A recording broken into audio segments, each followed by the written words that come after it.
Alors, bonjour tout le monde, bienvenue au cours 13. On continue avec les assurances. On est toujours dans le cas discret, c'est-à-dire avec des prestations en fin de période. À partir du cours 14, on va regarder les prestations au moment du décès. Donc, jusqu'à présent, on a calculé les valeurs présentes actuarielles et les variances pour des assurances. Alors, imaginez que vous êtes un assureur. Vous n'allez pas avoir une assurance pour une personne. Vous allez avoir un portefeuille de milliers, sinon de centaines de milliers de polices à des personnes à travers le pays, à travers les pays. Nous, pour notre. Alors, une question qu'on va se poser, c'est quelle est la probabilité d'être insolvable? Alors, jusqu'à présent, depuis le début de la session, on regarde, depuis qu'on commence le chapitre 4, on regarde des primes uniques nettes, c'est-à-dire nettes de dépenses, nettes de profit. Donc, on regarde juste les coûts de mortalité. Alors, si j'émets une assurance vie et je reçois une prime unique nette pour une assurance vie pour une personne âgée de 25 ans, probablement que la prime unique nette va être relativement basse. Par contre, si cette personne meurt dans la prochaine année, je vais payer une prestation pour laquelle je n'ai pas assez d'argent avec la prime unique nette qui est collectée. Si par contre, cette personne décède à l'âge de 100 ans, alors dans 75 années, la valeur présente de cette prestation, elle est relative vis-à-vis la prime que j'ai reçue au temps T est égal à zéro. Donc, nous, on va assumer un portefeuille du point de vue de l'assureur de N polices. Donc, et les polices, nous, on va assumer qu'ils sont indépendants et identiquement distribués. La réalité, c'est que la plupart des polices d'assurance ne sont pas entièrement indépendantes. Imaginez des polices d'assurance habitation en Floride. Je veux dire, quand il y a un ouragan qui frappe, si une personne reçoit une réclamation, il y a des bonnes chances que toutes les personnes dans l'État vont avoir une réclamation. Donc, les polices ne sont pas nécessairement indépendantes. Nous, on va l'assumer. Et on va aussi assumer que c'est des polices qui sont identiquement distribuées. Alors, quand on regarde des polices émises à des personnes de 40 ans, on va assumer que le portefeuille a 1000, la compagnie d'assurance a 1000 polices d'assurance émises à des personnes de 40 ans. Une autre petite note, la mortalité d'un homme et la mortalité d'une femme ne sont pas les mêmes, mais l'Illustrative Life Table ne fait aucune différence. Donc, assume que la mortalité d'un homme est identique à celle d'une femme. Et on sait que les hommes meurent avant les femmes. Donc, alors, on a des assurances qui ont tendance à sous-évaluer la mortalité ou surévaluer la mortalité selon si c'est une assurance ou une rente, dépendant du sexe. Donc, si on assume que si on a une table de mortalité, probablement pour l'assurance, on va prendre la table de mortalité d'un homme et tout le monde va avoir la même assurance. Ce qui veut dire, c'est qu'une femme va payer plus cher que son vrai coût de mortalité. Et pour une rente, on va probablement prendre une table de mortalité pour une femme. Pourquoi? Si on paye une rente de retraite, les femmes vivent plus longtemps. Donc, on va faire nos calculs avec la table de mortalité d'une femme. Et donc, en conséquence, les hommes vont avoir, les femmes, les femmes, les hommes vont avoir tendance à trop payer pour leur rente de retraite. Donc, si on assume que toutes les polices sont indépendants et identiquement distribuées, ça veut dire que le portefeuille, c'est la somme de les N polices d'assurance qui sont indépendants et identiquement distribués. Donc, la somme Z1, c'est la valeur présente c'est la variable aléatoire de la valeur présente de la prestation.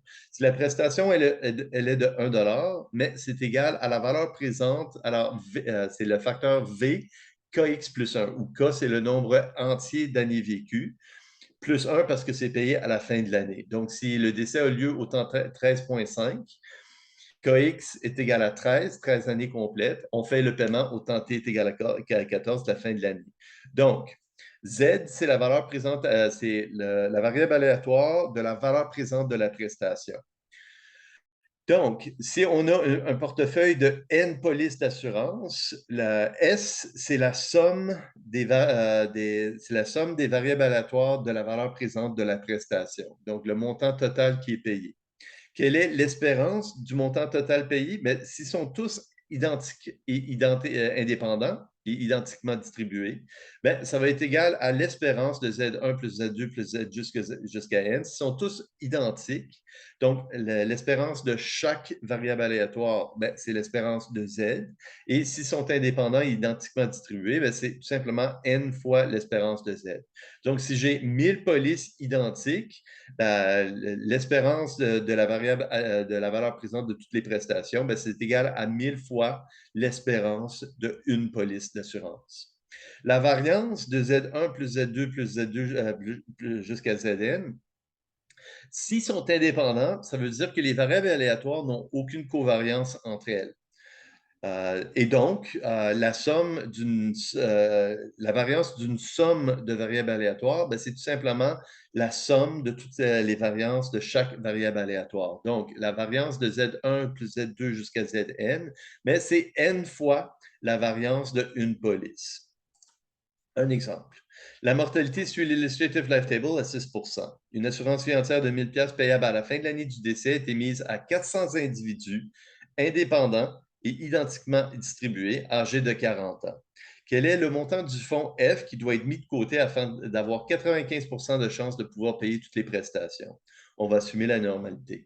Ce que ça veut dire, c'est que si on connaît l'espérance du portefeuille, alors l'espérance de S, et la variance du portefeuille, on peut savoir combien on doit avoir mis de côté au temps t est égal à 0. Alors, on va avoir reçu toutes les primes uniques nettes, mais peut-être que ce ne sera pas suffisant pour avoir 95 % de chances de payer toutes les prestations. Alors, si on assume la normalité, on peut utiliser le théorème de la limite centrale, c'est-à-dire que la probabilité que F est plus petite que S est la probabilité que la probabilité que F est plus petit que S est de la probabilité que F est plus grand que S est de 95 %. Ça veut dire F, c'est le montant qu'on a mis de côté. La probabilité qu'on a assez d'argent, c'est 95 % et S, c'est la somme de toutes les réclamations.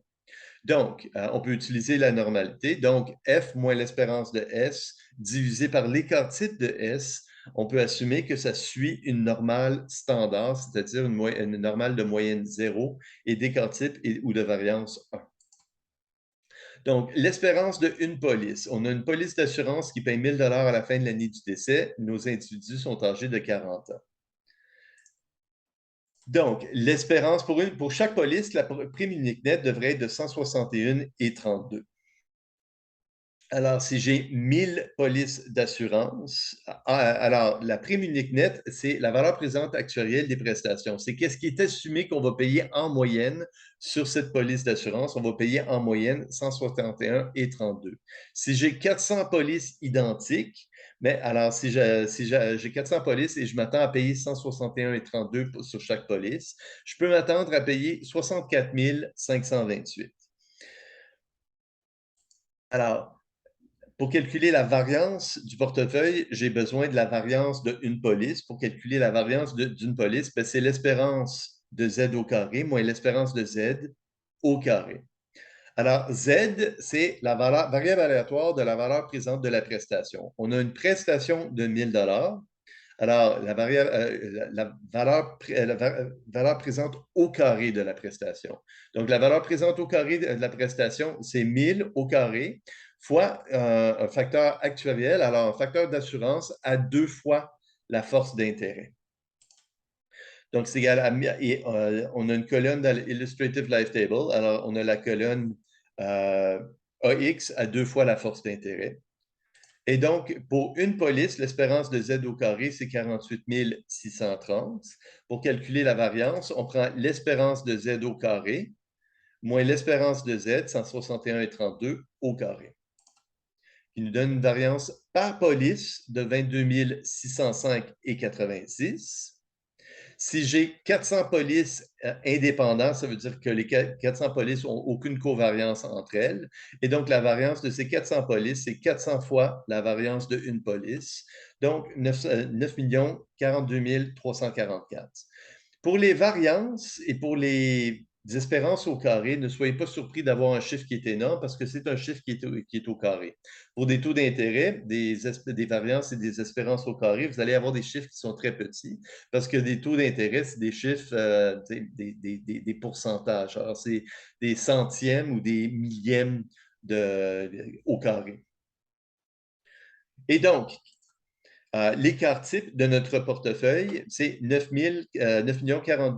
344. Donc, sur une police, on a une variance qui est égale à 22 605. Avec une police, on prend assez de risques. Alors, on a 1 000 qui est payable à la fin de l'année du décès. Alors, si le décès a lieu dans la prochaine année, on va être perdant. Et si le décès a lieu à l'âge de 100 ans, on va être gagnant parce que le 1 000 va être payé bien dans le futur. Avec une police, on a quand même un risque d'avoir une perte. Par contre, si on a 400 polices, on va avoir peut-être quelques personnes qui vont mourir dans les années proches, mais si on assume la normalité, on va aussi avoir, avec l'illustrative life table, on le sait qu'on va avoir plusieurs personnes qui vont mourir à des âges avancés. Donc, en moyenne, ça devrait refléter avec le principe avec le théorème de la limite centrale, ça devrait se ressembler à l'espérance de Z. Donc oui, on va avoir quelques personnes qui vont mourir tôt, on va avoir quelques personnes qui vont mourir tard et quelques personnes qui vont mourir entre-temps, mais avec assez de police, la chance qu'on a beaucoup de personnes qui meurent dans les premières années, elle est réduite. Donc la probabilité de faire une perte, elle est réduite. On appelle ça les bénéfices de diversification. De même, si on a un portefeuille d'actions et on achète un titre, il y a des probabilités, il y a une chance que ce titre soit perdant. Mais si j'ai un portefeuille avec 100 titres, je vais avoir quelques titres qui vont être perdants, mais à la longue, je vais être gagnant. Alors, j'ai plus de chances d'être gagnant. C'est la même chose pour un assureur. Alors, avec 400 polices d'assurance qui sont réparties à travers l'Amérique du Nord, on peut vraiment assumer qu'ils sont indépendants. La probabilité de faire une perte, elle est réduite. Alors, avec une police, si le décès a lieu dans les 10 prochaines années, on va probablement faire une perte. Alors, il y a une probabilité de faire une perte. Par contre, avec 400 polices, même si on a un décès dans les 10 prochaines années, la probabilité de faire une perte totale, elle est réduite. Donc, quelle est la probabilité on veut choisir un F tel que la probabilité d'avoir assez d'argent pour payer toutes les réclamations est égale à 95 %. Donc, avec le théorème de la limite centrale, et si on assume la normalité, si je soustrais à gauche et à droite par l'espérance des réclamations attendues, alors l'espérance de S, et je divise à gauche et à droite par l'écart type du montant total des réclamations, on assume que ça suit une normale standard de moyenne 0 et d'écart type 1. Donc, cette probabilité est égale à 95 Et quelle est la valeur du normal standard, le 95e pourcentile du normal standard? C'est 1,645. Donc, le 95e percentile du normal standard, c'est 1,645. Donc, si j'ai 1,645 écart type à la droite de la moyenne, je devrais avoir 95 de chance d'avoir assez d'argent pour payer toutes mes réclamations. Donc, si je prends mon fonds, doit être égal à l'espérance du nombre de réclamations. Alors, si j'ai juste l'espérance du nombre de réclamations et j'assume la normalité, j'ai quand même 50 de chance d'être perdant. Donc, je dois avoir un petit un surplus pour écart défavorable. Alors, je dois avoir 1,645 fois l'écart type. Alors, 1,645 écart type à la droite de la moyenne. Donc, l'écart type est égal à 3007. La moyenne, c'est 64 528. Donc, si j'ai 1,645 écart type à la droite de la moyenne, donc 69 474 et 60, j'ai 95 de chance d'avoir assez d'argent mis de côté afin de payer toutes les prestations. Donc, souvent, on va devoir calculer la variance d'une assurance. Alors, pour calculer la variance d'une assurance, on doit calculer l'espérance de Z au carré. Alors, on peut utiliser un raccourci pour calculer l'espérance de Z au carré quand on utilise le Illustrative Life Table.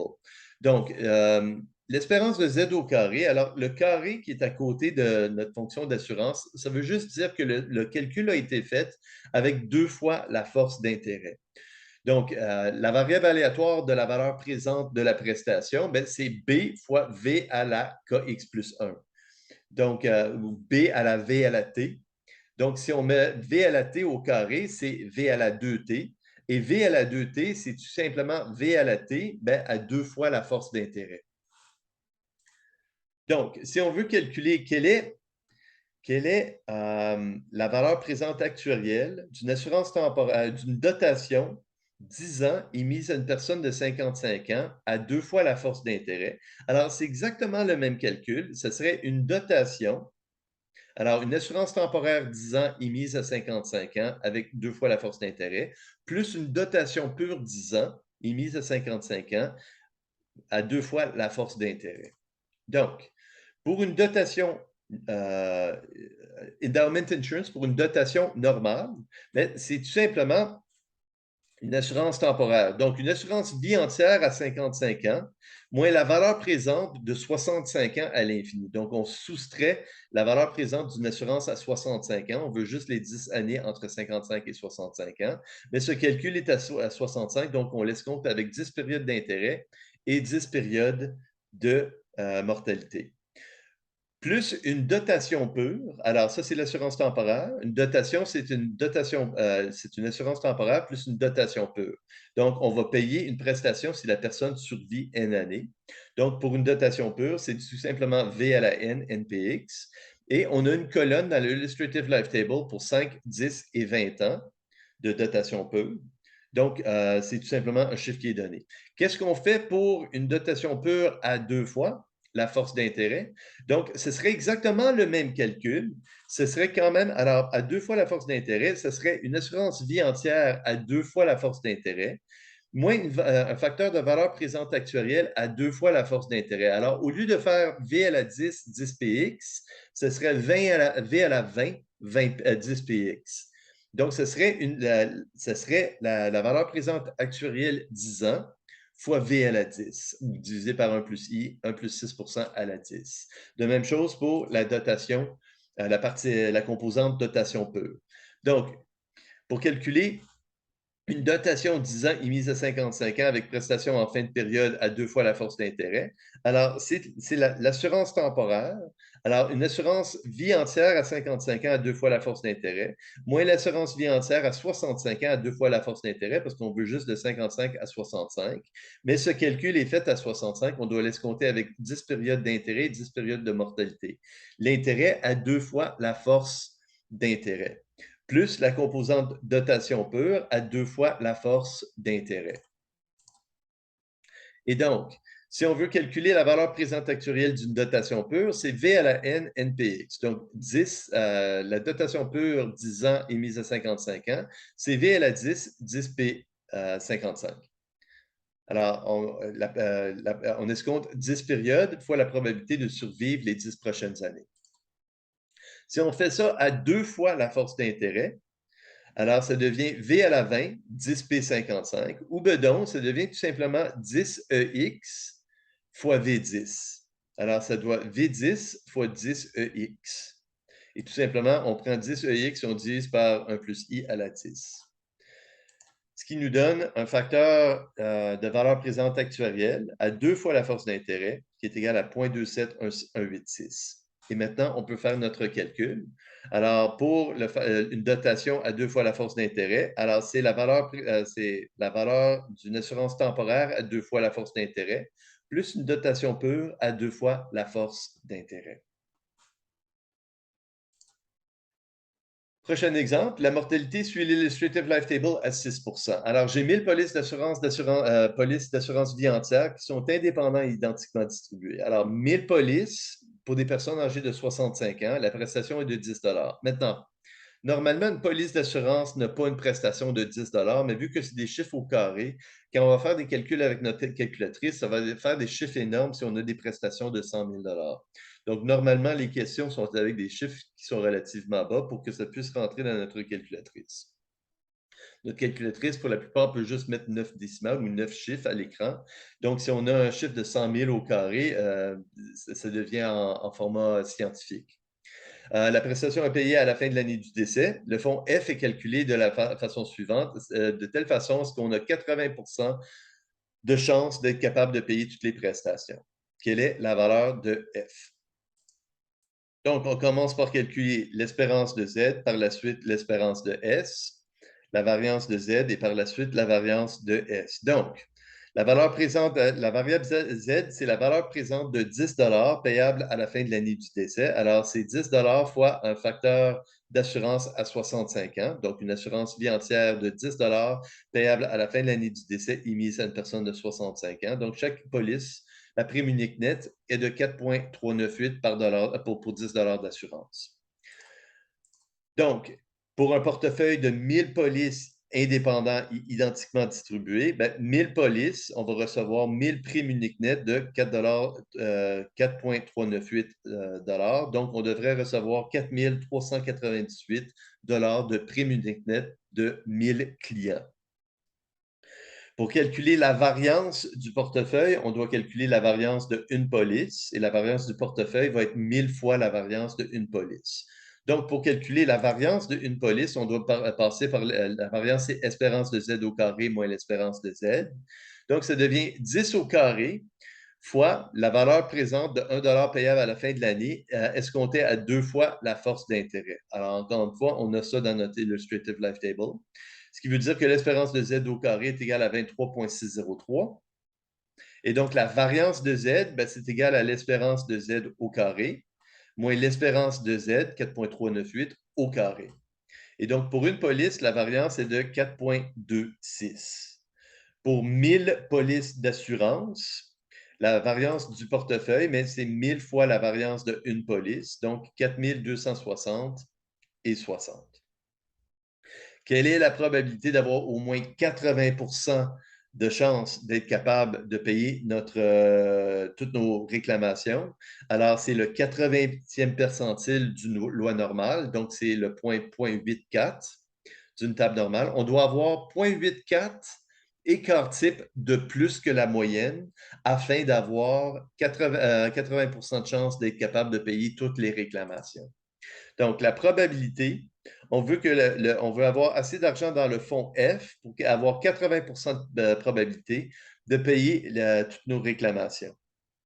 Donc, si on soustrait à gauche et à droite par l'espérance du portefeuille et on divise à gauche et à droite par l'écart type du portefeuille et on assume la normalité, donc par le théorème de la limite centrale, ça suit une normale standard, une normale de moyenne 0 et d'écart type ou de variance 1. Donc, le 80e percentile du normal standard, c'est 0,84. Ça veut dire qu'on veut être 0,84 écart type à la droite de la moyenne de notre portefeuille. Donc, ça va être le montant du fonds va être la moyenne plus 0,84 fois écart type à la droite de cette moyenne. Donc, si on a 4 452 et 83 sous, on devrait avoir 80 de chance de payer toutes nos réclamations selon le théorème de la limite centrale. Maintenant, quelques notes là-dessus. On regarde juste des primes uniques nettes. Normalement, les primes sont payées périodiquement. Alors, on n'achète pas toute notre assurance au temps t égal à 0. On paye des primes pendant qu'on est en vie et une prestation est payée au décès. Normalement, si la prime pour une police, alors dans notre cas ici, une police, le prix est de 4,39. Ça, c'est la prime nette de dépenses. Alors, si c'est 4,39, probablement qu'on va charger 6 $. Pourquoi? On a des dépenses à payer, des actuaires à payer, des commissions à payer, les coûts fixes à payer, et on veut faire des profits. Donc, s'il n'y a pas de profit, il n'y a pas d'intérêt du point de vue de l'assureur de créer des polices d'assurance. Et donc, on va généralement charger beaucoup plus que la prime unique nette. Autre chose, c'est que si jamais il y a un gros crash et pour une raison ou d'une autre, je veux dire, on a juste assuré l'État de la Floride, on a assuré tous les États-Unis des assurances habitation et il y a une tornade au Tennessee, ou un ouragan en Floride, ou une sécheresse, ou un feu en Californie. Mais il y a des bonnes chances que toutes les maisons sont interdépendantes. Donc, s'il y a une réclamation en Floride à cause d'un ouragan, il va y avoir plusieurs maisons qui vont avoir des réclamations. Donc, dans une année, c'est possible qu'un assureur fasse une perte. L'assureur peut tout le temps emprunter de l'argent à court terme pour payer des réclamations. Et c'est un peu le cas qui est arrivé avec AIG en 2009. Alors, AIG avait fait des assurances, ce qu'on appelle des Credit Default Swap, c'est des assurances sur des actions. C'est des assurances sur des obligations corporatives. Et qu'est-ce qui est arrivé? C'est qu'à cause du crash, beaucoup d'obligations ont été recotées, ce qui fait en sorte que ça déclenchait une prestation avec le Credit Default Swap. Alors, le gouvernement américain avait fait un bail-out de 100 milliards de dollars de AIG. Tout le monde qui avait leurs assurances ont été payés. Mais par contre, ce qu'on n'a jamais mentionné aux nouvelles, c'est qu'éventuellement, toutes ces obligations n'ont pas fait default et ont tout simplement été recotées. Alors, quand l'économie elle a repris, puis elle était capable de revendre toutes ses obligations au prix original parce que sont revenus à l'état normal, ils ont été capables de rembourser le gouvernement. Alors, à court terme, une compagnie peut normalement emprunter de l'argent. Mais la plupart des primes ont une composante prime unique nette et une composante prime brute, alors pour les dépenses et les profits. Alors, on va regarder maintenant les formules récursives. Alors, la dernière étape, alors si on regarde une assurance vie entière, si on décide dans la première année, on paye au temps 1 une prestation, on laisse compte avec une période. Si on meurt dans la deuxième année, on paye au temps t est égal à 2 une prestation, on laisse compte avec 2 périodes. Si on meurt dans la troisième année, t est égal à 3, 3 périodes. Et ainsi de suite. Alors, si je regarde une assurance qui est émise à l'âge de X plus 1, alors si on meurt dans si on meurt dans l'année X plus 1, on paye autant à la fin de l'année, on va payer une prestation. Donc, on va l'escompter avec une période. Alors, si tu meurs dans l'année X, si tu meurs dans l'année suivante, à la fin de la deuxième année, on va te payer une prestation, on l'escompte. Si on prend la première ligne et on factorise, on prend le premier terme, VQX, et pour tout le reste, on factorise un V et on factorise PX. Alors, on a notre première ligne, on prend le premier terme, VQX. Donc, la probabilité de mourir dans la première année, on paye 1 $ à la fin de l'année, on laisse compte avec une période. Plus toute l'assurance par la suite. Si on factorise VPX de notre équation, donc le V au carré devient V, le V au cube devient V au carré, V au 4 devient V au cube. Px, Qx plus 1, si on factorise le Px, ben, ça devient Qx plus 1. Et 2Px devient Px plus 1, 3Px devient 2Px plus 1, et ainsi de suite. Et si vous remarquez par la suite, cette équation dans la parenthèse de droite, ben, c'est l'équation d'une assurance émise, une assurance vie entière émise à l'âge de X plus 1. Donc, qu'est-ce que ça dit? Une assurance vie entière. Si tu décèdes la première année, on va te payer une prestation au temps t est égal à 1, qu'on ramène au temps t est égal à 0. Et si tu survis une année, tu vas maintenant être âgé t'es maintenant âgé de X plus 1. Alors, tu as une assurance vie entière qui est toujours en vigueur à l'âge, au temps t est égal à 1 si tu survis, et on va escompter ça avec une période d'assurance. Ça, c'est une identité qui est très puissante, ou en d'autres mots, une assurance vie entière, elle est égale à une assurance temporaire 1 an, plus une assurance différée 1 année. Et ça, c'est le principe qu'on appelle la récursivité. Donc, si je connais l'assurance l'année prochaine et je connais les probabilités et je connais le taux d'intérêt, je suis capable de calculer récursivement quelle est l'assurance aujourd'hui. Si je connais l'assurance aujourd'hui, je peux calculer l'assurance dans une période. Et je peux faire ça pour chaque année que j'ai les probabilités si j'ai le taux d'intérêt. Donc, une assurance vie entière, elle est égale à une prestation de décès si tu meurs dans la première année, plus la valeur présente d'une assurance au temps t est égal à 1, donc à l'âge X plus 1. Et c'est vrai pour toutes les assurances. Donc, si je regarde une dotation paye 1 $ à la fin de l'année du décès si tu décèdes dans les N prochaines années, et paye 1 $ à t est égal à N si tu survis les N prochaines années. Donc, Principe récursif, si je meurs dans la première année, je vais payer 1 que je ramène au temps t est égal à 0. Et si je survis la première année, au temps t est égal à 1, je vais avoir une dotation émise à l'âge de x plus 1, qui est maintenant bonne pour une autre n-1 période d'intérêt. Ça, c'est au temps 1, donc je ramène ça avec une période d'intérêt. Une assurance temporaire N années. Si je meurs dans la première année, j'ai 1 qui est payé au temps 1, je ramène ça avec intérêt. Et si je survis la première année, j'ai maintenant une assurance temporaire à l'âge de x plus 1, qui est bonne pour un autre n-1 année. Alors ça, c'est une valeur au temps t est égal à 1. Je ramène ça avec une période d'intérêt. Et une assurance différée N années. Alors, c'est égal à une assurance émise à l'âge X. C'est une assurance qui rentre en vigueur à l'âge de X plus N, sachant que j'ai survécu. Donc, il n'y a rien qui est payé entre 0 et N. Et si je survis, j'ai maintenant une assurance qui vaut X plus N. J'ai une assurance vie entière à l'âge de X plus N. Je peux ramener ça au temps t est égal à 0 avec N périodes d'intérêt. Par contre, si une autre façon de regarder ça, supposons que je suis âgé de X, j'ai une assurance différée N années. Si je meurs dans la prochaine année, il n'y a rien qui est payé. Si je survis la première année, je vais maintenant avoir une assurance différée. J'ai maintenant X plus une année et j'ai une assurance différée pour N-1 année. Alors, c'est calculé au temps t est égal à 1. Donc, je ramène ça avec une période d'intérêt.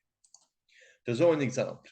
J'ai une assurance temporaire 10 ans de 1 payable à la fin de l'année du décès émise à une personne de 80 ans. La valeur présente actuelle des prestations, c'est 50 cents par dollar d'assurance. Alors, c'est 50 sous. Et la variance de cette assurance, la variance de la variable aléatoire de la valeur présente de 1 payable à la fin de l'année du décès, c'est 0,2. Donc, l'espérance de Z1 au carré moins l'espérance de Z1, 0,5 au carré. J'ai une deuxième assurance. Alors, c'est une assurance temporaire 9 ans de 1 payable à la fin de l'année du décès émise à une personne de 81 ans. Alors, on veut utiliser le principe de récursivité. La probabilité qu'une personne âgée de 80 ans meure avant 81, c'est 10 %. La probabilité de survivre, c'est 90. Donc, on est capable de calculer l'espérance et la variance de Z2. Alors, on nous demande quelle est la variance de Z2. On va être obligé de passer par l'espérance. Donc, la variance de Z1, ben, c'est une assurance temporaire 10 ans qui paye 1 si le décès d'une personne âgée de 80 ans se fait dans les 10 prochaines années, payable à la fin de l'année du décès, calculée à 2 fois la force d'intérêt, moins la valeur présente de cette assurance qui est calculée à la force d'intérêt normale au carré. Donc, on nous dit que la variance de Z, c'est 0,2. Ça, c'est égal à l'espérance de Z1 au carré moins l'espérance de Z, alors 0,5 au carré. Et donc, l'espérance de Z1 au carré, alors une assurance temporaire 10 ans émise à une personne de 80 ans à 2 fois la force d'intérêt, ben, c'est égal à 0,45 pour chaque dollar de prestation. Maintenant, une assurance temporaire 10 ans émise à 80 ans paye, si tu meurs dans la première année, alors, si tu meurs dans la première année, on va te payer une prestation à la fin de l'année, on escompte ça avec intérêt. Et si tu survis jusqu'à l'âge de 81 ans, tu vas maintenant avoir une assurance qui est toujours en vigueur, une assurance temporaire que tu as maintenant à 81 ans, qui est temporaire 9 années maintenant. Donc, ça, c'est un calcul au temps t est égal à 1. On va escompter ça avec une période d'intérêt. Donc, on nous donne la valeur d'une assurance temporaire 10 ans à 80 ans.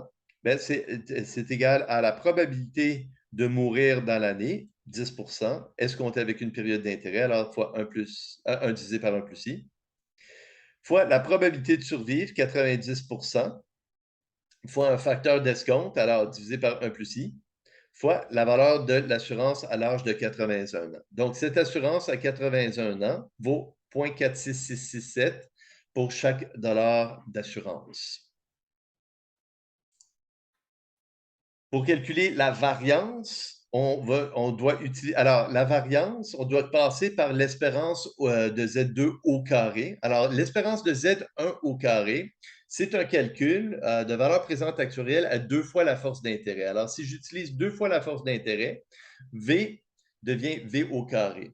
Alors, c'est l'espérance de la variable aléatoire V VT au carré. Donc, pour un décès, dans la première année, on va payer V, hein, 1 à la fin de l'année, donc on paye V. Donc, si on met ça au carré, c'est V au carré. Alors, ça devient V au carré fois.